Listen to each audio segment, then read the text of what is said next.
Last episode, we watched the Chicago White Sox get into a very tight AL Central Division race, had a great month of May, and they're separated by a half game, the top four teams in the division. We will get to them in a little bit here, but I wanted to highlight one pitcher down in the minor leagues. We really haven't covered the guys in the minors all season, but Allan Conine does deserve some recognition. You can see Kevin McCann, our first round pick of the series, has been struggling, cannot get out of AAA. He's actually improved his strikeouts to walks recently because they were pretty close before, but he's still struggling. You can see he's given up 78 hits in 67 innings. So he's just on the struggle bus, and I'm not going to bring him up until he's got his hits and walks per nine solidly in the 60s. Allan Conine, on the other hand, you can see he's 9-0 with a 1.98 ERA, a 1.02 WHIP. He has 82 innings pitched, 57 hits, only 2 home runs, 27 walks, 68 strikeouts. Not a big strikeout guy, but 57 hits in 82 innings is just ridiculous. He's 9-0 in 11 starts. So we're going to actually watch him pitch a game against Jacksonville down in the minor leagues, and then we will get into some scouting for the draft. I will show you some progress as we go through the episode, and we might also throw in some critical situations or player locks on a major league level as well. But this episode, I want to highlight Allan, and I also want to highlight our draft prospects before I get into the draft in the episode following this one. So let's hop in and watch Allan Conine pitch on camera. And here we are in Jacksonville. Charlotte's visiting the Jumbo Shrimp. See, they're having a good season, 32-26. This will be our first extended look at Allan Conine. He's facing Robert Miller right off the rip here, and he swings and misses on a high fastball and strikes him out. So Conine 9-0 with a 1.98 ERA coming into this game. He's just been dominant ever since we drafted him. Here's a ground ball to first base. Villa's going to grab that. That's Jacob Gonzalez, who we traded away. 2 quick outs. Now bring up Victor Mesa Jr. He's going to hit a blooper into center field. Vasquez running over, and he missed it. Oh, I thought he was going to easily catch that on a run, and he just ran right by the ball. So now Jacksonville has a man on first with 2 outs. That'll bring up Jacob Berry now with 1 on, 2 out. And he jams him, and it's going to be blooped into right field, and that's going to drop for another hit. Throw comes back in. Mesa's going to hold at second base, so Jacksonville's going to have men at first and second with 2 outs. Jacob Melton up. See, hitting 325, and he's going to hit a ground ball to first. Villa's got that, and we're out of the jam. So Conine pitched well to start the inning. A couple of bloop hits, one that easily should have been caught, but he pitches around it, so there's no score as we head to the second. And now in the bottom of the second, Charlotte scored a run in the top half, and Logan Porter's going to strike out on a fastball in the inner half. Third baseman Burke had an RBI double in the top of the inning. And Garrett Forster's going to come up now, and he's going to swing and miss and strike out on a high fastball. 2 quick outs here. Roberts steps in. There's a smash in the left field, and it's going to be a base hit. So again, Jacksonville, first 2 innings, they get 2 out hits. Keep the inning alive. It's going to bring up Jared Cernan now, the shortstop. 1 on, 2 out, 2-2 pitch. And it's going to be a fly ball down the right field line. Tatum running over into the corner by the bullpen, and he's got it. Nice running catch. He had a long way to go. Charlotte pitches around another 2-out hit. And here we are, still 1-0, bottom of the third. Robert Miller back up, and he's going to hit a fly ball to right. Tatum drifting back to the track, and he's got it on the run for the first out. He's covered a lot of territory out there in right field so far today. That brings up Jacob Gonzalez, again, former White Sox prospect, and he's going to get a broken bat pop-up, and the catcher's going to run out and catch that. Nelson got out from behind the plate quick to snatch that. That'll bring up Victor Mesa. Had that questionable bloop hit into center field his first time, and he's going to swing and miss on a low fastball this time, so Conine does not allow a 2-out hit. As we head to the fourth, it's still 1-0 Knights.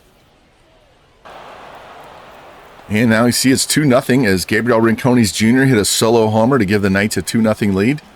Jacob Berry leading off here for the Jumbo Shrimp.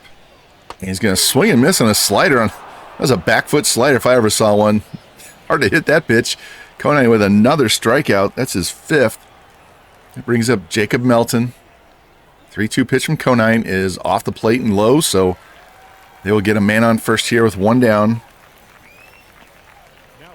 They'll bring in catcher Logan Porter. See how Conine does here, and is going to get a pop-up into center field. Actually, a little bit further than a pop-up as it's drifting back to the track to the edge of the wall. I misread that off the bat. The ball almost got out of here. I'm thinking it was a pop fly. It was almost a home run. So now we got 1 on, 2 out. Forrester back up, and is going to hit a ground ball to short. Vasquez flips to second, and just like that, out of the inning. So we're through 4 innings, and the Knights are up 2-0. Here we are on top of the 5th. Roberts up again. He's going to hit a fly ball in this shallow center field. Running in is Thomas, and he's going to have that for the first out. A lot of fly balls, a lot of strikeouts. Not a whole lot of groundouts in this game so far. Here's Cerna up, number 9 hitter. And there's a ground ball to first. And it seems like every ground ball has been to first base, so Villa takes it again. And they're 2 down. Now bring up right fielder Robert Miller, 0 for 2, as you can see. 1-2 pitch. And he's going to be 0 for 3 with another strikeout as he blows it away on the bottom outside edge. Strikeout number 6 for Conine, and he's on a roll. It's 2-0 through 5. And here we are, bottom of 6, still 2-0 Knights. Leadoff man Gonzalez hits a fly ball in the center field. Thomas running over. Edge of the warning track. Oh, and he dives and misses it. It's off the wall. Takes his time getting it back in, and Gonzalez is going to be in with a triple. Wow, I thought he was going to get to it, and then he just makes a Superman dive at it and missed. So now the Jumbo Shrimp, watch this replay. Looks like it's just a regular deep fly ball. Thomas dives and misses, and then takes his time getting up and getting it back in. Lucky that wasn't inside the park home run. So now Jacksonville threatening to get on the board here. Man on third, nobody out. Here's a ground ball to second. Scoop by Kasevich, throw to first. Going to trade the out for the run. So now he had nobody on, 1 out. Barry's going to hit a blooper into center field, and it's going to drop. That's our 3rd bloop to center field this game. So now you get a man on, 1 out. Jacob Melton up. Get the tying run at first. Conine's pitch. It's going to be a ground ball to first. Villa knocks it down. And the flip, and they get him at first. Man, if he could have fielded that, that could have been easily a 3-6-1 double play. But now they got a man on second with 2 outs. Porter up, 3-1 pitch, and that's ball 4. Tough inning out of nowhere for Conine here. 2 on, 2 out. Forrester up, 2-1 pitch. And it's going to be a ground ball up the middle, and it's going to be a run-scoring hit. They're going to tie the game as Thomas's throw is going to be late.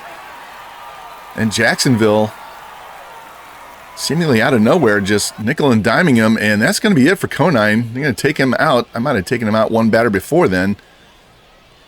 So he's going to leave with the tie game. He's not going to get a chance to get the win. Deserved better. Was truly dominant for 5 innings and just couldn't get out of this inning. And Nolan McLean is going to come out of the bullpen. Remember him, he was pitching in the majors last year for the White Sox. And high batting averages against, high ERA, struggled a little bit here. You can see the game was tied and stayed tied all the way until the 10th inning when Victor Mesa Jr. hits a solo shot to win the game for the Jumbo Shrimp. Joe Boyle gets the win. McLean takes the loss. Let's look at this box score. See 2 hits for Rincones, including a home run. Burke drove in the other run. 13 strikeouts is not good. Conine, 2 runs, 6 hits, 2 walks, 6 Ks, and 5 2/3. McLean pitched 3 2/3 innings in relief. See, Mesa had 3, Barry had 3. Rodriguez pitched well. Joe Boyle pitches 5 innings in relief, allows 1 hit, 3 walks, and 7 Ks as the Knights lose late. And now we have a player moment here. Anthony Medrano going for a complete game shutout. See, he's only allowed 3 hits, 5 strikeouts. Let's hop in here and see if he can finish the job. And the first man up here in the 9th, Logan Driscoll, lefty hitting catcher. And he's going to hit a ground ball to third. Quinones grabs, throw across the diamond, and there's 1 down. That'll bring in Josh Lowe. Center fielder, right fielder. I think he's playing right field today. Here's another tapper to third. Quinones grabs, easy throw to first, and there are 2 quick outs. Way to go, Medrano. You can see he's only thrown 85 pitches at this point. He's trying for a Greg Maddux shutout.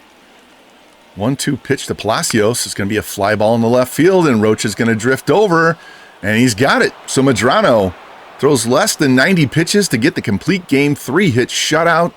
This guy's been phenomenal since we drafted him, and has been a major reason why this team has done so well this year. Pitching on this team has really carried them so far. See, he's up to 6-5 now. Shane Baz takes the loss, 4-6. Let's check out this box score. See 2 hits for Caro, 2 RBIs for Caro and Watley. Caro hit a home run. Medrano, 3 hits, no walks, 5 Ks. Dominant outing. Tampa Bay side, scattered 3 hits. Shane Baz gives up 4 runs in 5 innings, and the Sox win. All right, let's take a look at some of the players we've already scouted, specifically the hitters. We'll get to the pitchers later. Let's start with this guy, Larry Rodriguez. Draft rank for MLB is 10. We have him at 16. Solid B in the 70s, 22 years old, left-handed bat, can also play shortstop. You can see he has great contact against righties, good contact against lefties, better power against righties than lefties, excellent vision, discipline's kind of and decent fielding, great stealing, great speed and reaction. I don't know that I would necessarily take him with our pick in the first round, considering with the number of infielders we already have, the number of left-handed bats we have. Third base, Andreas Medina, MLB rank 7. We have him 25. Another guy could be high C, low B, definitely in the 70s overall. Can play third base, first base, right field. It's kind of like an Art Rocha that can play right instead of left. Really good power against righties, excellent power against lefties. Contact is going to be an issue, and his speed, defense, fielding is all passable.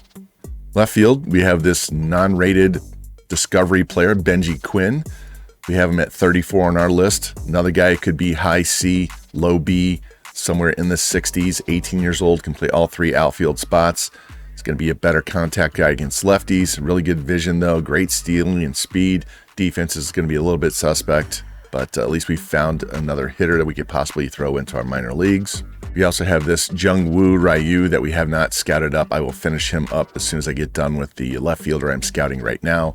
This guy looks like he could definitely be a B potential, maybe even a low A, but he's going to be somewhere in the 50s or 60s overall. His best talent is his speed. We'll have to get him scouted up all the way, but maybe somebody we could take later in the draft. And then this is Brian Schaefer. He's the left fielder I'm currently scouting. Right-handed bat. You can see he's going to be better against lefties than righties, both for power and contact. I'm hoping he comes in on the higher end on the vision. He's another guy with really good speed and stealing. Does not have a good arm at all, so he'd definitely have to play left field. But we'll get him finished up and see where he ranks, since he's 24th on Major League and 13th on ours. This is our last week for scouting central starting pitchers as well, and we'll get in and start looking at some of the relief pitchers. Show you the relievers we're going to look at. Johnny McNally, definite B up to an A potential. Great hits per 9. Walks are kind of okay. Good strikeouts and home runs. Great velocity and break. Throws 4 pitches. Also want to take a look at this Corey Rudy. A little bit less. He's got a walks per 9 issue unless he comes in on the higher side. And he's got 5 pitches, including a splitter. Got a great mix. On the closer side, want to look at Miguel Rodriguez, who's number 2 on their draft board, number 1 on ours, guaranteed B potential. And he's well-rounded outside of his pitch control. And Jason Samuels, another one. His walks and pitch control are down, but his hits and strikeouts are pretty good. Home runs per 9. So yeah, these are the guys we want to look at for possibly taking at 31 or 40. And we have another young pitcher going for a shutout late. This is Ricky McCann against the Dodgers. We're up 5-0, so let's hop in here and see if he can't finish this game out just like Medrano did. All right, see if Ricky can finish this off. He's already over 100 pitches facing Adam Bauer. It's going to be a line drive to first. Ward grabs that, so there's 1 down. McCann, just like Medrano, has been a revelation on the mound this year, and he's going to walk Alec Bohm. It's only his 2nd walk allowed in the game. Got 1 on, 1 out now, facing dangerous Shohei Ohtani. This is a big test for McCann. 1-2 pitch, and he gets him to swing and miss on a high cutter. Huge strikeout there against a very dangerous hitter. His 7th K of the game. And another dangerous hitter, Teoscar Hernandez, steps in. We got 1 on and 2 out. McCann's 1-2 pitch, and he swings and misses on the inside fastball as well. So McCann blows away Ohtani and Hernandez to end the game. Complete game shutout. There you go. Give him the game ball. As the Sox win and beat the Dodgers, McCann goes to 7-3. Tyler Glasnow takes the loss. So you see we tie this series up 1-1.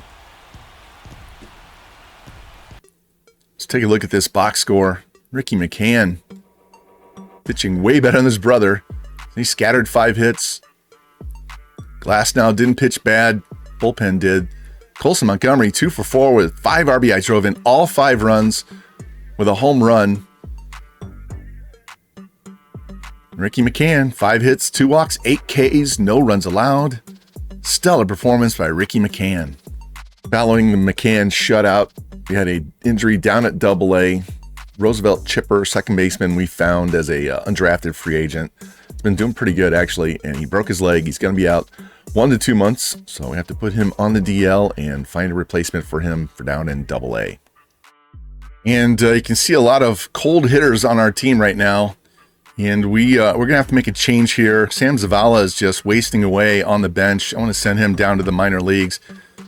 See, Alvin Maddox, he has dropped 60 points off his average. As I was saying, we've really struggled hitting. Our pitching's been carrying us, and Brito's going to have to play some second base. Him and Angel Martinez. Jeremy De La Rosa down to 218. That's not good. Zavala wasting away on the bench. I'm going to send him down to the minor leagues, let him play every day, and bring up another player in place of him. I believe it's Gabriel Rincones Jr. we're going to bring up, and let Roman Anthony play more center field. And yeah, we got to fix something. You can see Rocha and Ward. We're just middle of the order is not hitting, and we got to shake things up and change the lineup around and see how things go from there. But yeah, I don't want to waste Zavala away, so we'll send him down and get him some playing time, and maybe he comes back.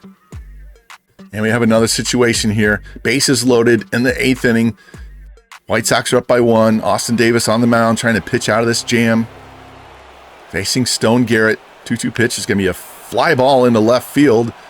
Drifting back, Rocha on the warning track. Edge of it's got it. Throw comes in. It's going to be good enough to tie the game with a sac fly. Now, he's not done. Davis is trying to get Cal Raleigh here with 2 on still. And he strikes him out with a high fastball on the 3-2 pitch. So we keep the game tied. Could have been a lot worse than that. See, our bats woke up just a little bit today, but our pitching obviously hasn't. And the Sox win. You see Brito with a 2-run double, Caglione with an RBI single. And the Sox battle back and win. Look at this box score. 13 hits. A bunch of guys on their team. 6 guys with 2 or more hits for the Mariners. A couple of home runs. Pitching was atrocious on their part. White Sox side, 4 hits from Montgomery. A bunch of guys with 2 hits. Rocha, De La Rosa, and Montgomery with home runs. Hit 5 walks, not bad. 3 errors, that's not good. And Ricky McCann only gave up 1 earned run in 6 innings. 10 hits is a lot. And Jose Hernandez got bombed for those 3 runs in the 8th inning. But Garrett Lewis came in, shut it down in the 9th, and the Sox battled back for a win. And down in AA, the Birmingham Barons wrapped up the first half with a Southern League North Division title, so they will be going to the playoffs this year. Way to go, Barons. And Jeremy De La Rosa is out 1 to 2 weeks with a finger contusion, which is basically a bruise. I'm not sure why you would miss 1 to 2 weeks with a bruise, but there it is. We're just going to keep him active and not worry about putting him on the DL. We have plenty of outfielders at the major league level, so hopefully he'll come back on the shorter end of that 1 to 2 weeks. And I wanted to show you this. Garrett Lewis, our closer, was the Rookie of the Month for the American League in June. Win 5 games, 15 strikeouts, 0 ERA, and not sure how many saves. He's got 24 on the season, but it didn't tell me how many he had in the month. It must be 5. 5 wins, no saves. It has to be 5 saves. I'm not sure That stat makes no sense. He's 2-2, so it must be 5 saves. But you can see 26 hits in 38 innings, 11 walks, 38 Ks, 5 home runs. I've seen 4 of those home runs, so hopefully he's cutting down on that. So awesome. We drafted a closer, and looks like he's going to be our closer of the future. Way to go, Garrett Lewis. Now the Sox have a huge 3-game series hosting the Royals July 4th, 5th, and 6th. You can see we are 46-39. We're 4.5 games behind the Royals, who've been hot. When we last saw you, we had the Twins and the Royals and the Guardians were all half game behind us to start the episode, and now we're all falling back as the Royals are getting hot. So let's sim this series and see what our boys can do. And we lose game 1, 6-2. Garcia with 3 hits for them. Lynch didn't pitch bad. Bullpen did their job. Our side, 2 hits for Rocha, 4 hits for Caro, 2 for Anthony. Rocha with a home run. Hagen Smith pitched well, but the bullpen blew it. Brisky, Hernandez, and Jabot gives up 5 runs after the 6th inning. 4-run 9th. Not a good look, guys. In game 2, Anthony Medrano against Cole Reagans, 2 stellar left-handed pitchers. And we win 8-3. Bobby Witt has 2 hits. Reagans gives up 4. Sam Long gives up 4. Our side, 3 hits for Anthony with 6 RBI. Man, he is really getting hot. I might have to slide him up higher in the order. 2 hits for Montgomery. Dropped him because he was struggling lately. Anthony with 2 steals. So he had 3 hits, drove in 6, hit a homer, and stole 2 bases. What a have a game, Roman Anthony. Anthony Medrano gets his 8th win. Kolek comes in relief and gets the save. Not sure why he was in and not Lewis, but I'll take the save. Thank you. And game 3, Ricky McCann against Kyle Wright. Need another strong performance by the rookie. Let's go, Ricky. And we lose 7-2. Berger and Pasquantino with home runs. 2 hits for Rocha, 3 for Montgomery, including a home run. That's good. Get him heated back up. But McCann gives up 5 in 5 innings. Austin Davis gives up 2 more. And we lose 2 out of 3 to the Royals, dropping us 5.5 games out, all the way down in 4th place in the division. And we are still in the wild card, half game ahead of the Angels and Yankees. So got to pick that back up. But you can see all 3 wild card teams are coming from the Central Division. So we could have 4 of the teams in the playoffs from one division. Amazing. And Jeremy De La Rosa came back from his injury on the shorter end, but we decided to send Gabriel Rincones back to AAA. We're going to try and fix this bullpen. It's been a struggle all year. Paul Schnell has been pitching great. He had an ERA below 1. I don't know why it doesn't keep his AAA stats, but he had an ERA below 1.4, a whip 0.68. So we're going to call him up, go back, send him back to the majors. Only burns 1. So he's going to come up and pitch in the bullpen. And what we did was place Nolan McLean on outright assignment waivers, which means we took him off the 40-man roster. He's no longer a prospect for us going forward as a starting pitcher, and he's really struggling as a reliever with a 6 ERA down in the minors. So we're going to take him off the 40-man so we can add Schnell onto the 40-man, and he will come up and pitch in our bullpen and hopefully can help us bridge the gap here between the starters and relievers, have much better outcomes than what we've been seeing lately. And it's time to go through some of these prospects before we get to our final list. Let's go through position by position real quick. Ray Saenz looked like he was going to be a great player for us, but he's injured. His numbers look good other than hits per 9, but that injury kind of takes him off the board. Sammy Rodriguez, non-rated guy, really good walks per 9. Everything else on the per 9 is a little lower. Long-term prospect. We've seen that kind of pitcher before. Nigel Buchanan, great strikeouts per 9, terrible walks per 9. That kind of takes him off the board for us. Riley Perigo, low hits per 9, everything else, he's left-handed. Randolph Calvert, another non-rated guy, guaranteed to be a B in the 60s. Again, hits per 9 is terrible. Strikeouts per 9, great. He'd be a really long-term prospect at 21. His per 9 is just killer. Maybe we could take him later in the draft. Joe Brooks, strikeouts, home runs, and pitch control are down. Great velocity, though. Looks like he's a reliever, though. Brian Cedeno, much better, although walks per 9 Everybody's got their issues. Spalding, definitely not with our 4th pick. Same thing with Nunez. There's another non-rated, guaranteed to be a B potential in the 50s, though. Definitely would take him later in the draft, even though he's 20. This guy has no strikeouts. Hits per nine's terrible. Would not consider him. Another injured pitcher. Let's go to relievers. We've got Cody Rudy. Walks per nine is his problem. Closers. Jason Samuels, clearly the best pitcher, best player in the draft, although his pitch control, walks per nine are down. Hopefully his clutch is up. Wouldn't be bad to have him as a lefty setup guy. Miguel Rodriguez, much better all across the board. Would not mind taking him. This is like picks 31 and picks 40. We're looking at these closers and relief pitchers. Catcher, we found this Brian Farizel, guaranteed to be a B, maybe even an A. In the 60s, 21-year-old catcher, has no secondary position. Could always move him to first base. Although we've got a lot of guys at first base, maybe we can move him to the outfield. Good fielding, good arm. Could actually play some right field. Switch hitter.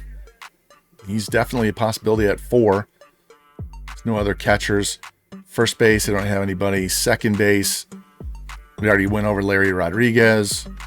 Third base, Andreas Medina. Great power bat, decent fielding.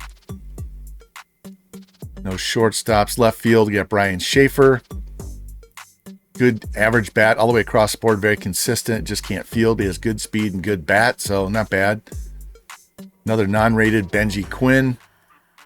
Definitely look for him in the second round, maybe. George Salgado, overrated. Don't want him. Center field, we got another one. This Youngwoo Ryu. Say that 3 times fast. Guaranteed B potential in the 50s. Great speed and stealing. And there's just not enough outfield bats, any bats at all. We're scouting this guy. We just discovered this Donnie Ramirez at first base. Much better bat than his fielding. And yeah, we'll take a look at him. Be nice to see what he's, if he has any secondary positions, and we're only going to get a week out of him, so we're not going to know him fully, but I would definitely take a chance on him later. And we got one more reliever, this Johnny McNally. Looks like he's pretty good outside of his control. So we have one more week of scouting. You can see we lost those 3. We just split with the Angels. Look at this game. This is the guy we didn't take. Johnny Meeks throws a 1-hitter. Our only hit was by Juan Brito. Hell of a game by Meeks. And we stand at 42. We stand at 48 and 42.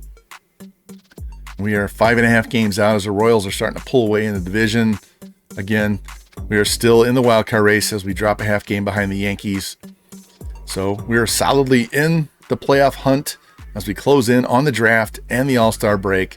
So hopefully our pitching can get straightened out in the second half. Bullpen specifically, as the starters are pitching great, and our hitters can just be more consistent. We'll score a bunch of runs, then we won't do anything. I'd rather score 3 or 4 or 5 runs a game rather than score 7 or 8 and then 0, 1 or 2. I mean, that's just the way it is in baseball. You're not going to do it every day, but just need more consistency with the bat and our bullpen arms because our starting pitching is carrying us right now. Anyway, that's where we are. Next episode, I will show you my final draft list and order. We'll go right into the draft as well. And I've mentioned before, the futures game will be a brief Cliff Notes version. We'll get that out of the way real quick at the start, and then we get into the draft. And then after the draft, getting all our guys signed. We don't have to worry about the trade deadline because we're not making any more trades. And I will sim us to the middle of August so that the episode after that, we can finish off the regular season and hopefully have some playoff games for you. So if you like the series, please like, subscribe, comment, share it out, hit the notification bell, and I will catch you next time on the Chicago White Sox Draft Only franchise.